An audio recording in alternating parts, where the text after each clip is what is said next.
Welcome to the Dan Casper Show podcast, your chance to catch the full show anytime, anywhere. If you missed it live on the radio, no worries. We've got you covered with all the sports talk, opinions, interviews, and conversations from the show. From the Packers to the Brewers to the biggest stories in sports and around Wisconsin, it's all right here. This is the Dan Casper Show podcast. All right, here we go. Final hour, kicking off right now on this Monday morning. Thanks for hanging out with us and making us a part of your start. Whether you are listening on the radio dials, 105.1 FM, 790 AM, streaming us up online at sportstalk1051.com. Got your app, download it, take it on the go. Video stream also up and rolling on YouTube. So multiple different ways. Smart devices like your Alexa devices, multiple different ways for you to be tuning in. We've got that Shoe Doctor's bullpen line up and rolling, 715-830-1912. Also the Section 105 chat where all of you can kind of interact with each other over there in the chat room. So we got JC in the EC, Justus Cleveland. He'll be joining us here in just a skosh, just a few minutes here as we'll do some local sports roundup brought to you by Carpet City Flooring Center. That includes a fantastic, so far, second half for the Eau Claire Express in first place right now. You look at the schedule, begins now a long road trip here for the Express. You got 4 games in 3 days against Waterloo. They'll come back to take on Wausau Friday and Saturday, then Thunder Bay Sunday and next Monday.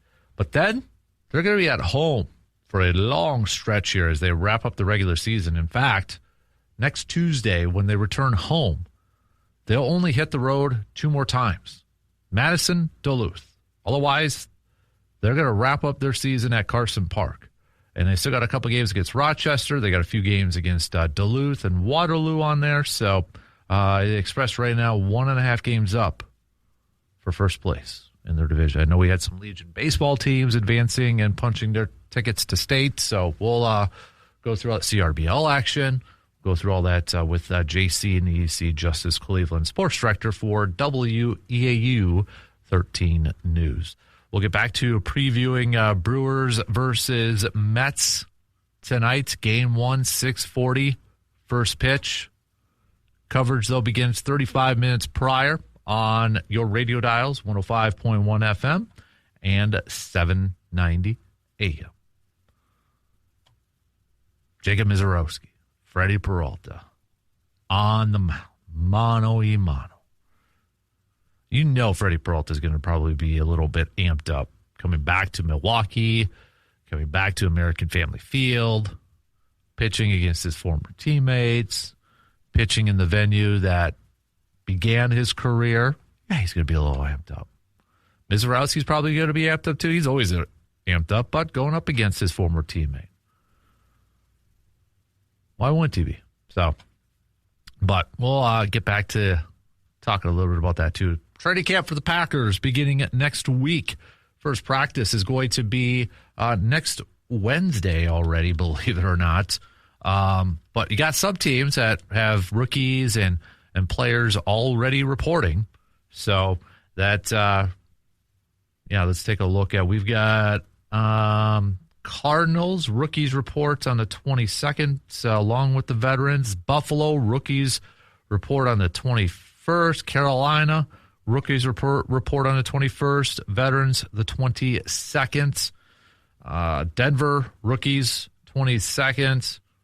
Houston rookies the 21st. And Miami rookies the 21st. New England rookies the 21st. That's tomorrow. So football season's here. Or it will be here before you know it. So get ready for those. Anybody got any plans going over to Green Bay for training camp and maybe taking the kiddos? Taking the bikes over for the kiddos? One of the best traditions still in sports that I will argue of any sport. I hope that thing never goes away. I know they've really kind of limited some of the practices and public practices on that, but gosh, I hope it doesn't just naturally go away because they limit so many of those different practices. But Hopefully not. Hopefully we don't have to talk about that. But all right, tell you what. Let's take a quick break. It's going to be a short segment here because we're going to let Justus in. I know he just walked by the window, so we'll do that. We'll take a quick break. JC and EC coming up after these quick words. All right, let's jump right into it because the man, the myth, the legend, Mr. Justus Cleveland, sports director extraordinaire, WEAU 13 News, is with us. Good morning, sir. Good morning. How are you doing? Good. We had a nice little weekend camping trip with the family in Devil's Lake and survived that. And it was nice to be back in my own bed for a night. After. Are you a tent camper? Yes. Okay. So it's an air mat, so it's not like we're sleeping right on the ground. Right, but still. It's still, you're comfortable, but you're not. Yeah. I've come to know that the older I get, too. I used to camp a lot, and I'm like, nothing beats home and your own bed. I mean, air mattresses are great. I'll say that. I mean, after, when you're younger, you're like, I can sleep on the ground. It's no problem. It's like now it's like, at least I have some kind of bed. Yeah. We went on Friday. So Friday was humid and all that. So we we didn't have a canopy over it. So it was just like sleeping under the stars with. Right. And then at like 2:30 at night, all of a sudden it started lightning. We didn't get the rain that you guys got here on Friday. Okay. But like all of a sudden my wife wakes me up and we're like, out of a dead sleep, and you're trying to like throw a canopy on top of a tent in the pitch dark. It was right. We got it on and it worked out, but holy cow, I was not functioning. I'm like, what would happen if there's an actual emergency? Like I couldn't get it took me like 2 minutes to get the zipper of the tent open to get outside. So it makes it harder because you're trying to do it quickly. Yeah. Right. And but we did it. We got it. Everything was managed to stay dry, and then it was just beautiful the next couple of days. A little smoke, obviously, from everybody got that too. But Devil's Lake, beautiful, just beautiful. Well, I am glad, though, that you're in because I've been waiting all morning to ask your thoughts on the whole DeChambeau and the Open debate and that Rory really going to town. Yeah. And, I mean, yet others kind of not really addressing it, talking around it in that. But, I mean, did DeChambeau, you think, violate a rule? Like, I've watched that video so many times, and for anybody who doesn't know what we're talking about, he was like in these really thick weeds. Yeah. And, he kind of stepped on some tall ones to maybe improve his backswing, right? That's kind of the gist of it all. So now you got some people saying, did he do it on purpose? Was it just on accident? Back and forth here. Rory sure seems to think that DeChambeau knew what he was doing. So what were your thoughts on the whole issue? Well, you throw in the fact that I'm I'm watching the Open on my phone because we're out in the middle of the campsite. So I saw the shot initially that went out of bounds. Like technically, everybody thought went out of bounds or went out into that area, and they found it. I'm like, okay. And then I never got this. Like I never watched the rest of it because I got busy doing cooking breakfast or something like that. So then I caught back up and I got a Pete Knudsen text me. He's like, "Are you watching this Bryson stuff?" And I'm like, I have no idea what's going on. I just thought, he's having a good round just being Bryson. But so then I caught up on everything as much as I could. And I don't think he maliciously went with the intent of, I'm going to stand down on this tall grass. And I don't think it was that, but I don't want to take, it's still a penalty. Like he improved his lie. There's no doubt in your, you can't watch the video and say, okay, this helped him swing that club and be able to, escape the way he did out of that hole. So whether it was intent, the intent was there or not, rules were violated. Now you can get into the whole, his was basically because he was on video, but he was also 200 yards away from everybody. Yeah. It's not like Scotty's walking over there and Hanton are walking, I think that's who he was with in that round, if I'm not mistaken, are walking over there and checking on his ball. Right. And they're not going to call on. It's kind of on to himself, but I know the thing that people come up is Wyndham Clark kind of stamping down behind his ball. I think it's the U.S. Open and stuff like that too. So, I think we're going to the tolerance on this is going to really, really be a lot tighter now. Yeah. And sure, okay, right. I think that somebody tweeted something like Tiger getting called for a 2-stroke penalty, I think back in 2013, and he's just like, I did that. It happened. It was a rules violation. I accept the penalty. To have all the antics for up till, like people not knowing when they're teeing off before, a big, the moving day at the Open. Right. I think that's just Bryson, though. And that's kind of where I think Rory was coming from. Yeah. Some of his quotes were. I mean, he didn't. I mean, in this day and age in sports, you don't usually see a guy just come out firing the way he did. Yeah. Rory said, I won't pretend to be up here and defend Bryson. I'm not particularly fond of him. I think a lot of it's performative. I think a lot of it is for attention. To hold the tournament hostage like that and to have all of us, volunteers, players, everyone waiting on him to depart, I didn't feel like it was a great look. And that was just a small part of his comments. But I guarantee you there's going to be a video from Bryson that, people are going to love Bryson, of him discussing this. And that's what he does. He's now a content creator. Yeah. Who is a really good professional golfer. I just stuff like this. Like, does he ever, do they want him back in the PGA? Do they want to deal with Bryson? I think people say no, but I think he still has eyes, and he would bring eyes back to the game. But, yeah, it was a mess. Him threatening not to play. And then reportedly said crooks, called them crooks, the officials. And then there's the potential that he tried to get the president involved. From reportedly. I'm not going to, no one, it hasn't come out of Bryson's mouth, so it's just reported that it just was a big mess. And kind of, in a way, I was happy that I kind of saw it all in the rearview mirror. Yeah. Because by the time I really got the deep dive on it, it was already decided.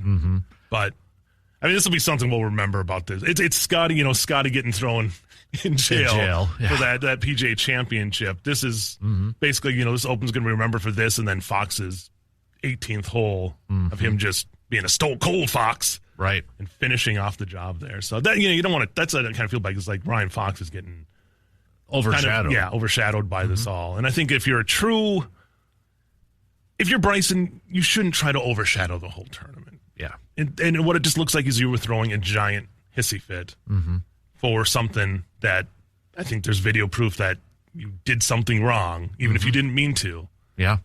It was done. Yeah, I agree with you. I don't think he purposely did. I've watched that video, and it doesn't look like a person that is purposely trying to do that.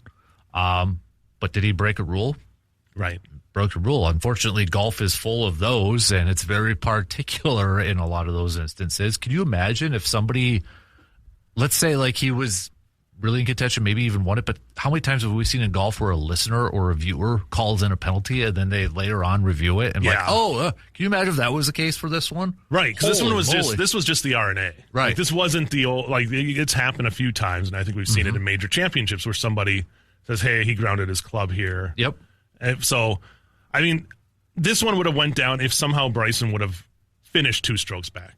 It would have been the Dustin Johnson at Whistling Straits. Yep. In the grounding his club in the bunker. Yep. It would have been that kind of, but even that level, you still remember that, but it doesn't feel like it was the end all be all. This would have been just a cosmic storm. Granted, social media is completely different now. Right. 10 years later than it was back then, but it was a mess. Thankfully, it didn't end up changing the tournament. As Bryson might say, hey, it ruined my momentum. Right. But he wasn't there at the end. It was Fox getting that, and Cam Young with the early round there. So, but to get to the Fox part about it here quick, I mean, what a just a I'm going to win this on this hole. It's like he just knew, and how fast he was playing. Just all right, hit. All right, I'm in the fairway. I'm ready to go. Boom, and even that putt. It doesn't feel like he even looked at it that long before he walked up to it, putted it in, and it was over. So. Kudos to him. I mean, that's the way you want to do it. Don't give to that playoff and take away the chance of losing it there. He took the win. I know he didn't get the win, but kind of because this is the last major of the year. I know, but Sam Burns this year maybe making more of a name for himself. Would you say? Because I mean, he began the Masters, he finished top 10, finished second in the U.S. Open, was the leader heading into to this one in here too. I mean, he's a younger golfer, but. Not kind of some disappointing finishes, just so close. But I mean, maybe making a little bit more of a a household name out of him this year. Right, and, Scotty said, you got to be made for that arena, and I think Burns has shown that he's getting to that. I mean, they're good friends, and he knows Sam Burns better than anybody. Right. He's right there. Now, this could go two ways. I don't remember what year it was, but when Ricky Fowler, I think, had a top 10 in every major, Ricky's never won a major. Yeah. But I feel like Xander Schauffele was in that same vein of almost. You can go back to Phil even that way, too. You don't want to be the best without a major title. Right. Yeah. And I think right now between him and Cam Young, those are probably the two. And Tommy Fleet I'd throw in there, too, because he's been right there as well. But, yeah, I think for Sam Burns, I think if he's still young enough that, the way he putts, and if he can find the greens, it's going to give him a chance. So hopefully for him, it's the start, and next year it's where he turns the page and gets one of them. But it's so tough. Yeah. There are 40, 50 guys you can go down the list. Ludwig Oberg, he's going to win one at some point. Yep. It's just like, who do you throw out? Right. To get these guys to win, and then you just got to compete with the guys that are winning all the time. Exactly. Scotty, you say what you want, Scotty didn't win a major. Scotty was top 10 in almost everything he entered. He had one missed cut the whole season, and we're not done with the full season, but Scotty's going to win another one again. Oh, yeah. Jack and Tiger both had little spots where they kind of plateaued a little bit, and then they found it. I think that's where Scotty is, and I don't even know, like when you're plateauing and you're still finishing in the top 10. Right. He's still one of the best. He's like the safest bet if you're going to pick a winner. No, I know, and I do I've been on. You will go on regular. I was on the Scotty train. I feel like long before a lot of people were, and I won't get. I can't pick against him. Yep. And this was another week where it's like almost there. So exactly. All right. Hey, we got to take a quick break, but back with plenty more with Justus after these quick words. Bottom of the hour, as we are halfway through the final hour of this program. Let's just, let's do a quick local sports roundup brought to you by Carpet City Flooring Center. We're going to begin with the Express because the Express are playing some really good baseball now. Fantastic weekend for them. Taking down Rochester. The Express are in first place by 1.5 games over Rochester. I believe it's still Rochester. But now they hit the road. 4 games in 3 days against Waterloo. Waterloo is just 3 games back. And the Express are going to be on the road here for quite a bit because you've got Waterloo, where am I at here on the schedule? Yeah, Waterloo, then Wausau, then Thunder Bay. They'll be back at Carson Park next Tuesday, but when they come back to Carson Park for next Tuesday, they're barely leaving because then they only have 2 more road games, and the rest are at Carson Park at home to finish off the season. So, but this is a really fun group to watch, a really fun team to watch, and they are in fuego right now. Right, yeah. I mean, they put up, doing the math, 34 runs in 3 games there. Yeah. In the last 3 games, giving up only 9. Yeah, when you win 12-0, 16-7, and 6-2. Yeah. It's not end of the bats. I mean, they set that home run, I think a franchise record for home runs in a game there on Saturday, was it? The 16 game, or was it the... Yeah, because they didn't play until... Yep. Yeah. Sorry, I'm doing my math wrong. But yeah, so for them to do that, and then the pitching staff has been solid. Yes. And I think that's something that, they've struggled with the last few years. But this pitching staff this year, combined with those bats, they have just gelled here in the second half and just flowing out. And now you just got to try to maintain that and get that second half title and get into the playoffs. Right. Yeah. So, I mean, they're playing. And it's going to be interesting to watch here, too, because I know, and every team's going to be like this, too, but do players have to go back to school? Right. That's going to be the factor to kind of watch into this thing here. But right now, I don't know if there's a hotter team than the Express. I mean, even before the All-Star break or before the end of the first half, they were creeping up and giving Lacrosse a little bit of a run for their money for that first. So really, outside maybe the really first week or so of the season, Express overall has had a fantastic season. Yeah, and I think this has been when Eau Claire has successful seasons and makes playoff runs, it's these second half teams. Like, you can win that first half, but I feel like making that second half, winning it, and then keeping that momentum. Because I think it's got to be a little tricky if you're Lacrosse, because you're in the playoffs, but you still got to play a second half of the season and do whatever you can to keep that momentum going in. So I think right now, if you look at it, it's Eau Claire is just doing the right things at the right time, and if they can just maintain that here for another week or so and get into the playoffs, it should be sky's the limit for this team. Absolutely. So, staying with baseball, I know Legion-wise, we've got some teams that punched their ticket to stay. I know Chippewa Falls and, was it Chippewa Falls 16U and Eau Claire 16U? 17. Or 17U, 17U, excuse me, yeah.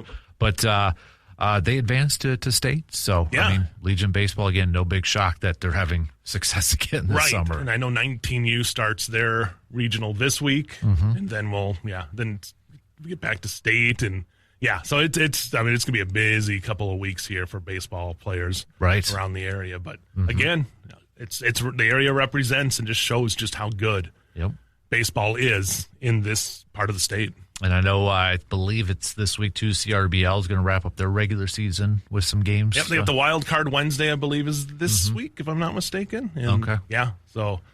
And then we're off to the postseason for Chippewa River Baseball League. Yeah, which is always an adventure and been fun to watch to see those teams. And again, a lot of really good talent.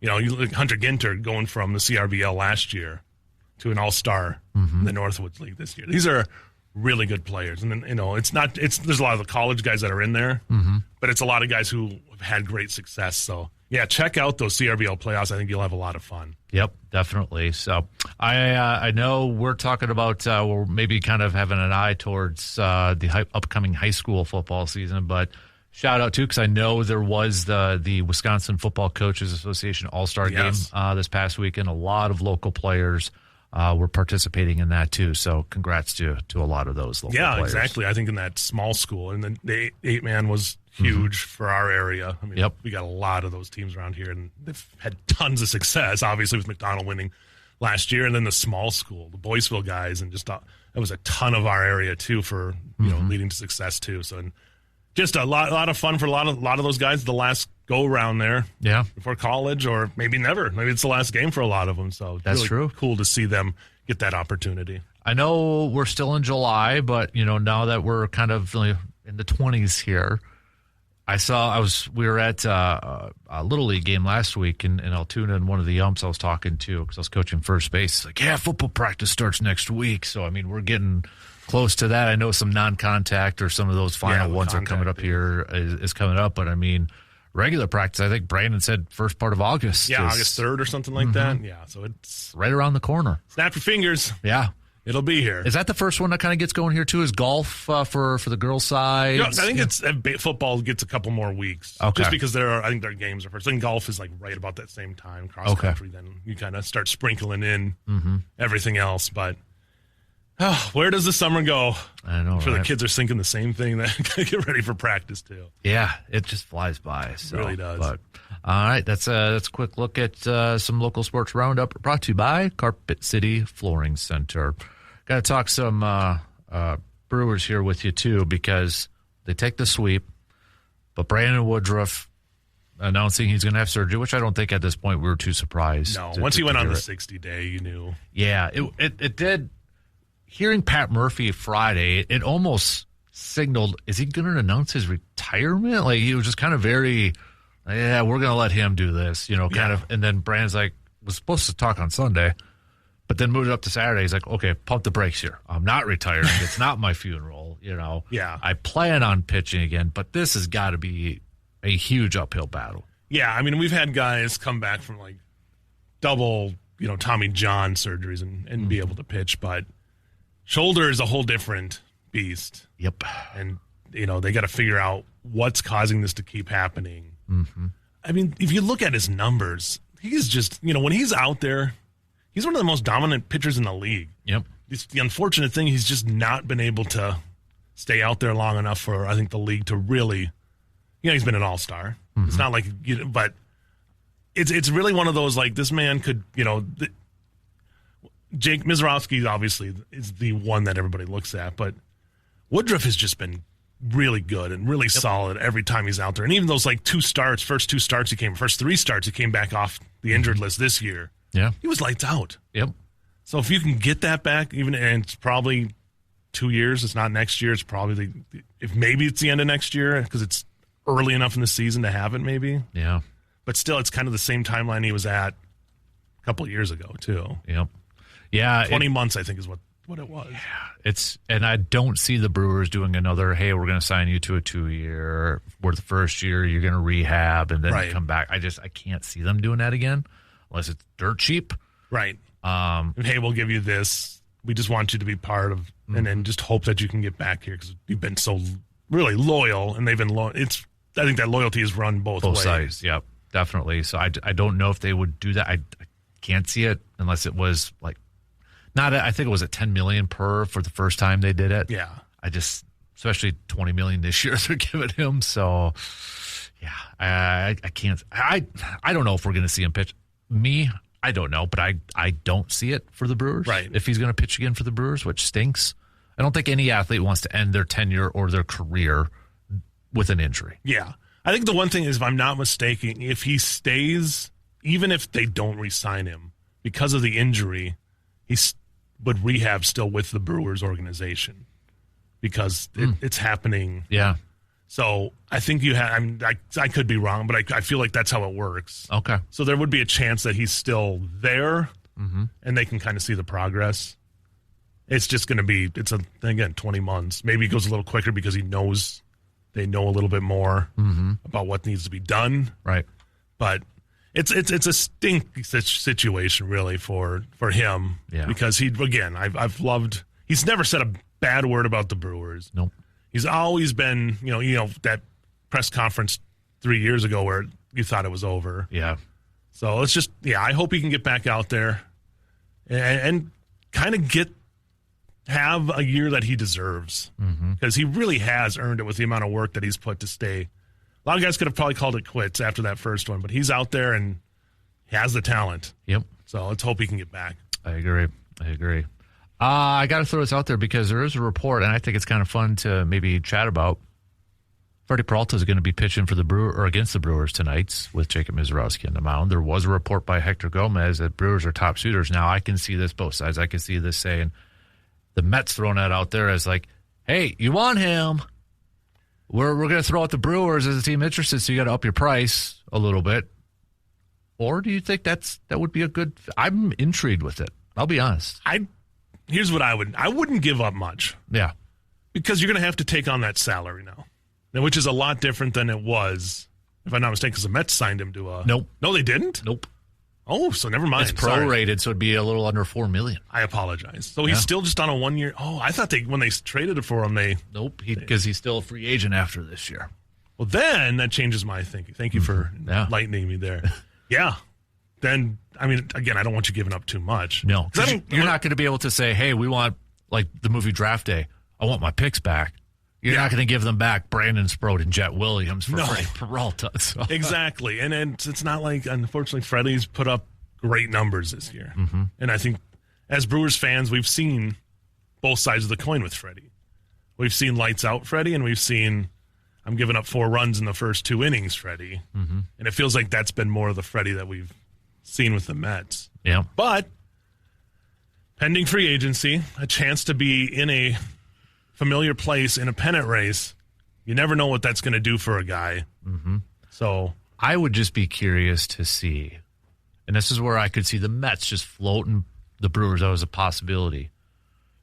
Going back to a team where obviously they're both very familiar, but would Freddie succeed?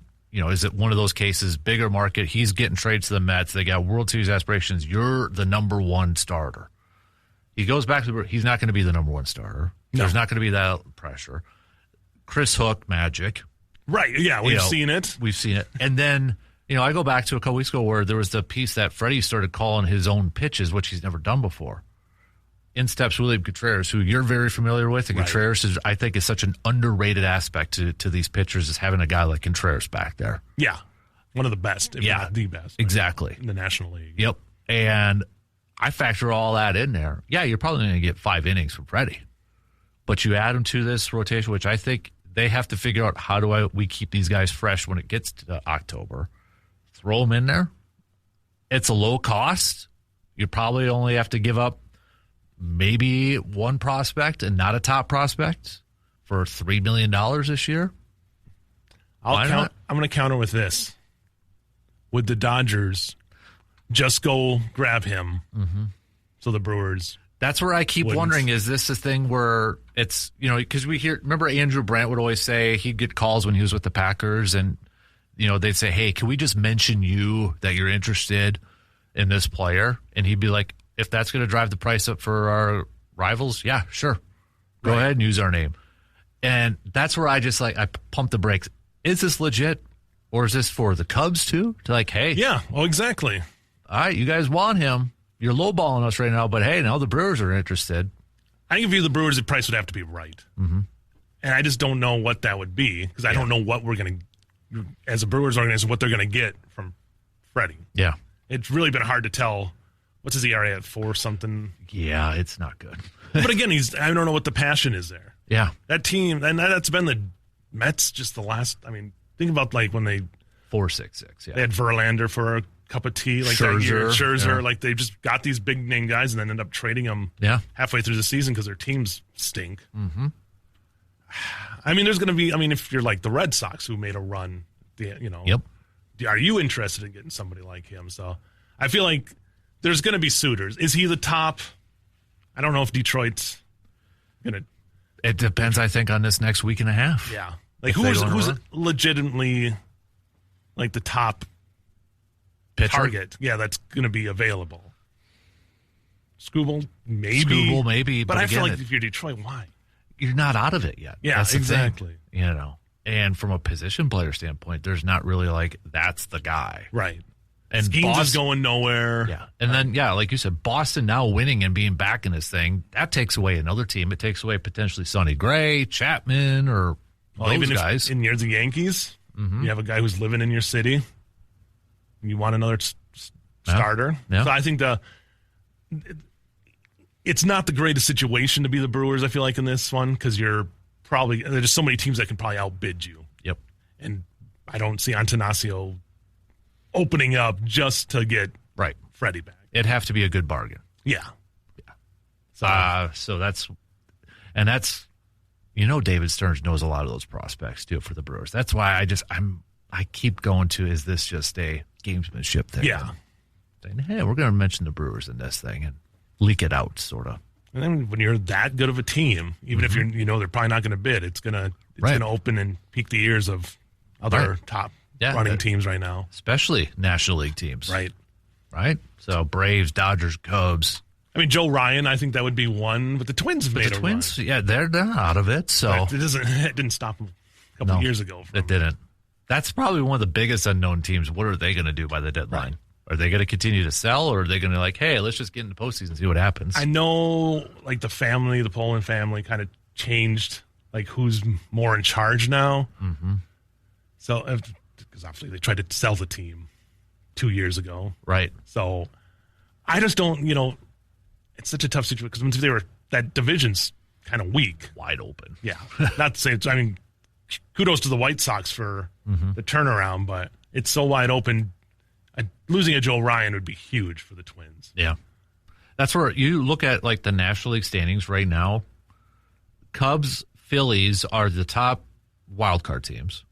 And then you have a 3-way tie for that third one. Cardinals, Marlins, Pirates. Diamondbacks are just a half game out. Washington is only 2 back. Padres are 2.5 back. Reds are 6 back. And then you got Giants, Mets, Rockies, who are 9.5, 10, and 12.5 back. Right, so everybody's theoretically still alive. Yeah. Even if we've seen teams go on heaters and get back, like Boston did at the end of the first half of the season. So, and then the American League, it's Yankees, Guardians, and now Boston as the top 3. But Seattle's 1 back. Baltimore now is only 2 back. Minnesota's 2 back. Houston, Toronto, Detroit, 4.5 back. And then the Athletics is 8.5. Kansas City's 11, and the Angels are 12. Yeah. All these teams are still in it. That's where it's how many of these guys are going to be traded. It might not even be a busy trade market. Right, because it might be just everybody kind of holds because no one wants to give up anything. Right. I would see the one I could see is if you're Pittsburgh and you want to get another starter. Yeah. Freddie might be an option for you there because you just need more solid starting pitching there. I think Major League Baseball would love nothing more to see Paul Skeens in a playoff game. Yeah. Oh, yeah. Right. Yeah. Especially, we don't know who they would pitch. Say if they paid the Dodgers and you had Shohei versus Paul Skeens. Yep. Well, even the Dodgers, I mean, now with Ohtani kind of banged up, Right. they're saying they might shelve him or sit him down from pitching. So in steps, they need another starting pitcher. Yeah, see, so I think that market's going to be tough for the Brewers. Mm-hmm. And I was just thinking of it when I was looking at stuff today. It's like, man, that bullpen though, that's going to be the key for the Brewers. Yep. Like they can pitch like they did the last 3 games, basically holding these games, keeping them where they can win them, and get those get those 10th inning win by Mitchell and then Contreras yesterday. Mm-hmm. That the way they pitch like that, if you can scrape together the starters again, I think that'll keep them in contention. Yep. It's just if you start getting some of those bullpen injuries, then you start to worry a little bit more. I agree. All right, we got to take our final break, and then we'll wrap it up with some picks coming up after these quick words. All right, time to wrap it up on this Monday morning. Let's do some picks. We've got we got baseball. No more soccer. Spain is your World Cup winners. So, by the way, this did just drop a little bit ago, but Michigan's athletic director Wade Manuel is going to step down at the end of the calendar year. So I know there was a lot of weird stories coming out. It kind of came out of left field there, and then so I mean the issues with the football program, and now you got your basketball coach coming off national championship, believing. So so he's stepping down at the end of the calendar year. So college sports, I think, has become more messy than professional sports at this point because there's no road to navigate. Yep. No one knows which way it's going to go. I would agree. So I think we're going to see a lot more of this kind of stuff until there's a set path. Yep. All right, let's get to we've got the Twins taking on the Guardians. This should be a big series. Yes. Twins and Guardians. Who you got? I'll go Twins. Joe Ryan's on the mound tonight. Yep. So again, they got to stay in contention and stave off the trade deadline. So or if not, Joe Ryan keeps going out there and gets you a bit more young players. So. Yep. I'm going to go Twins for tonight, too. Another great series. Dodgers, Phillies. Playoff preview there. Yeah. In Philadelphia, Sanchez gets to start tonight. I'll go Phillies. I'll go Phillies, too. I can't really pick the Dodgers. Good. Pirates versus Yankees. Ooh. At Yankee Stadium? Yep. Skeens pitching at all in this series? Maybe, but not tonight. Okay. I'll go Yankees tonight. Pirates need to kind of make some kind of charge here. Ashcraft's pitching tonight, though, for the Pirates versus Weathers from the Yankees. I'll still go Yankees. I'll go Yankees. How about Tampa Bay and Toronto? Another potentially good series. Dylan Cease is on the mound for Toronto. Nick Martinez for Tampa Bay. Let's go Toronto. I'll go Toronto, too. Will Boston continue their epic winning streak? They've got Baltimore coming to town. Yes. Yeah. Orioles have underachieved for another. They had that run 4 years ago, and it's just been downhill since then. I'm going to go Boston, too. This one kind of maybe loses a little bit of its luster because of the way the Padres have been playing, but Padres-Braves. I'll go Braves. Same. I'll go Braves. Giants, Royals, two teams really underachieving this year. Yeah. Royals. That's almost a flip a coin with those two teams this year. I'll go Royals, too. How about the White Sox and Rangers? Jacob deGrom, Eric Fetty. Ooh, it's kind of a fun little matchup there. Let's go with these White Sox. Why not? They're playing well. Pat Murphy called it after opening weekend. Said, hey, this is a good young team. And, boy, he might be call him think if they had Andrew Vaughn, they'd even be. Right, yeah. Tigers and Cubs. Should be a big series maybe for the Tigers. Yeah, see what they're going to end up doing. Yep. I'll go Cubs. You know what? I'm going to go Tigers. All right. I like it. Miami versus Houston. Miami's somehow just sneakily playing good baseball. Yep. I'll go Miami. I'm going to go Miami, too, bouncing back and picking up the win after getting swept. So, Washington, Colorado. Flip a coin. Washington's 5,500. They're not. All right, let's go Washington. Yeah, I'm going to go with Washington, too. Athletics and Diamondbacks. Diamondbacks, never going to pick the A's. Diamondbacks. Reds. Nothing against the players on that team. The ownership is, I can't pick them. Reds versus Mariners. Mariners. I'll go Mariners. Suarez series there. Let's go Cardinals and Angels. The Albert Pujols series. Yeah. Cardinals. I'm going to go Cardinals too. And then Mets Brewers, Ms. Peralta. Unless he gets traded and they pull him right before the start. Right? I've got Brewers. See if Miz come back and see what he can do after getting the rest. Miz hasn't pitched in nearly a couple weeks here. Hopefully fresh and locked and loaded, ready to go. Yeah. I'm sure Peralta will be pumped to be back in Milwaukee, but Miz is always pumped. So yeah, exactly. You don't have to worry about that. And I think, for Freddie, it's kind of like if he's going to have his good stuff, he's going to want it on display here tonight. Yep, definitely. But I'm going to go with like what we were talking about with the true ace. When you got your true ace of Mizorowski in the mound, you tend to pick the ace to win it. So I'm going, Brewers tonight. I'm glad they flip-flopped it because Miz was supposed to be tomorrow, and Brandon Sproat was supposed to pitch today, which would have been, the guys that were traded essentially for each other. Yep. So Sproat versus Freddie Peralta. But no, I'm glad they switched. You got the new ace versus the old ace. Mm-hmm. Yep. Quotation marks. Yep. So, all right, that's your picks for this morning. So next Wednesday it's going to be training camp start. So next week or maybe the week after we'll get more into some Packers chats. I'll be in North Dakota when that all goes on. Lucky you. Kind of avoiding that, right? No. At least we don't have any more dramas run. One of these days we're going to do a long form. This was Brandon's idea. Just going to get you in here, and you're going to talk about the summer of 08. And we're going to sit back and listen. And we should. I would all be for it. We'll just do it like a nice podcast there. Just me reminiscing about that summer.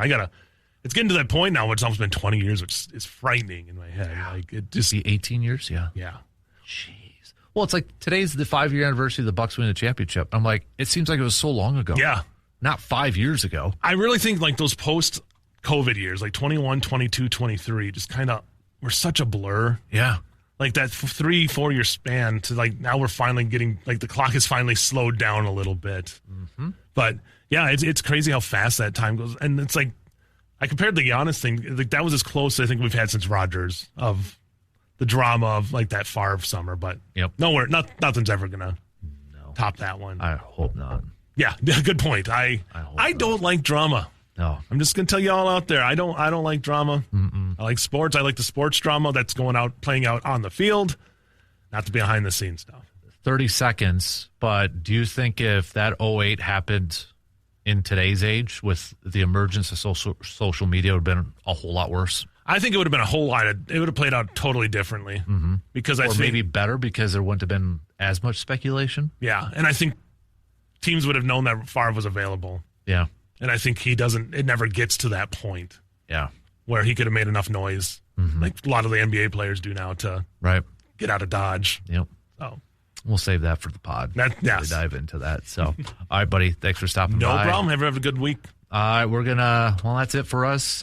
We'll be back at it, though, tomorrow morning. Same place, same time, 6 a.m. We'll chat with you all then.